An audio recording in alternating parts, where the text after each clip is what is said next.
Hello दोस्तों, कैसे हैं आप लोग। हमारी आज की कहानी का नाम है दुर्व्यवहार। पिछले कुछ समय से खांसी बहुत परेशान कर रही थी सुधा जी को। रात को ठीक से सो भी नहीं पाती। जब भी हल्की सी झपकी आए तो खांसी शुरू हो जाती। घर में सब थे, बेटा बहू पोता पोती, लेकिन सब अपनी दुनिया में मस्त रहते। हर इतवार घूमना और बाहर खाना पीना। किसी को सुधा जी की कोई खास फिक्र नहीं होती थी। बेटे ने डॉक्टर को दिखाकर दवाई दिलवाकर अपना फर्ज पूरा कर दिया था, लेकिन बुढ़ापे के रोग इतनी जल्दी जाते भी नहीं थे। आज भी खांसी रुक नहीं रही थी। परेशान हो फ्लास्क में देखा तो गर्म पानी भी नहीं था। धीरे धीरे उठकर रसोई में पानी गर्म करके पिया तो थोड़ी राहत मिली। बुढ़ापे में नींद भी ज्यादा नहीं आती थी सुधा जी को। सुधा जी की खांसी की आवाज से पोता पोती चिढ़ते रहते थे। बच्चों का कमरा अपनी दादी के कमरे के पास में था। दादी की खांसी बहुत परेशान करती है माँ रात को ठीक से सो भी नहीं पाते हम। पोते शोभित ने अपनी माँ नेहा से शिकायत करते हुए कहा। हाँ माँ, भैया सही बोल रहे हैं, अपने भाई के हाँ में हाँ मिलाती हुई तनु ने कहा।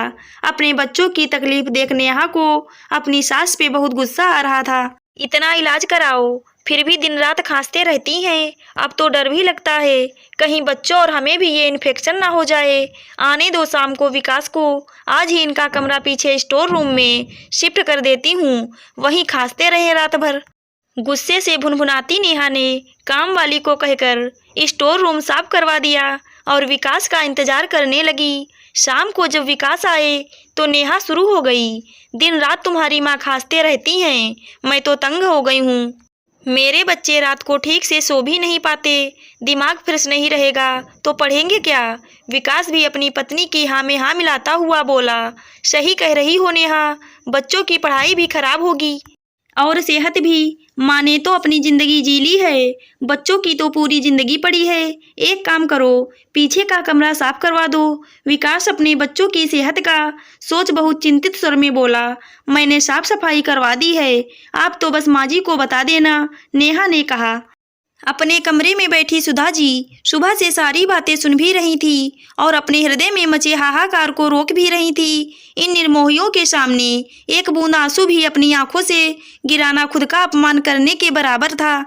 थोड़ी देर बाद विकास आया। अपनी माँ के कमरे में थोड़ी भूमिका बांधी। बात शुरू करने से पहले खूब समझ रही थी सुधा जी अपने सुपूत को। अपनी बीवी का आदेश मान अपनी माँ को स्टोर रूम में भेजने आया था। 9 महीने जिसे पेट में रखा था उसके रग रग से वाकिफ थी वो। माँ, तुम्हारी खांसी बहुत हो रही है आजकल, तो बच्चे ठीक से सो नहीं पा रहे थे।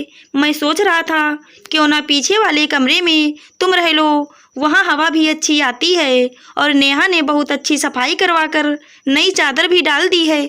अपने बेटे के चेहरे को गौर से देखती रही सुधा जी, लेकिन कुछ जवाब नहीं दिया।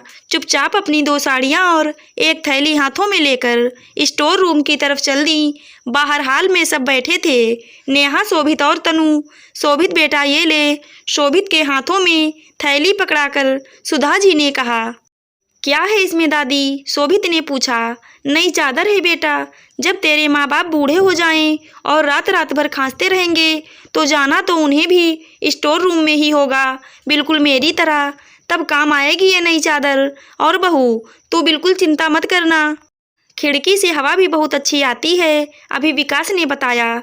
एक दिन बुढ़ापा तो सबको आना है, ये एक चक्र है, तो जाना तो तुझे और विकास को भी एक दिन उसी कमरे में होगा ना। इतना कहकर सुधा जी अपने नए कोने की तरफ बढ़ गईं और हाथों में चादर और आंखों में आंसू लिए शोभित, तनु, नेहा और विकास ठगे से ताकते रह गए सुधा जी को। आशा करती हूँ दोस्तों आपको हमारी कहानी जरूर अच्छी लगी होगी। धन्यवाद।